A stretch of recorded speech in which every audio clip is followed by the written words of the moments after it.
Would you say that Reinhard Bonnke was a man of prayer? Reinhard Bonnke was very much a man of prayer. Very, very much a man of prayer. And in fact, in the very early days of our crusade work, we didn't have a departmental structure in the Crusades. I put that in. There was only there were two departments. One was an organizer, because I mean, that's a no-brainer. There was a guy, and he had to organize everything. And then there was only one other department, which Reinhard instituted, intercessory prayer. That was the first one. And Suzette Hutting was the one that came in. She was a young girl, only been saved for 2 or 3 years. And she grew up under Reinhard and I, actually. And that was what he said, we have to have people pray. And intercessory prayer was for weeks and weeks before the event. It was during the crusade, people praying 24 hours a day and right through the meetings. And Reinhard was very, very much a man of prayer in that sense. But having said that, an interesting thing, he's an evangelist. He was an evangelist. I guess he still is an evangelist.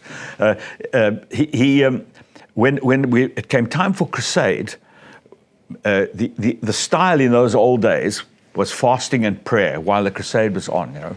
And I was quite surprised when Reinhard said, no fasting and prayer. And I thought, Reinhard, he said, we have intercessors to pray. For us, it's too late to fast and pray. We must eat and work. This is time to preach the gospel. And I thought, dang, he's right.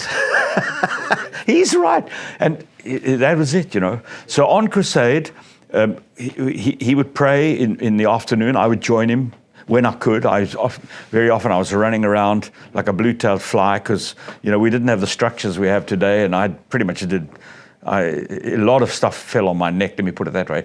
And so if not, I would he would have a little trailer, caravan, we called it a little trailer that we'd live in. He would live in, we all lived in containers and whatever on the crusade site. And he would pray all afternoon, you know. And that was sacrosanct. Prior to the meeting, nobody should even knock on his door, you know.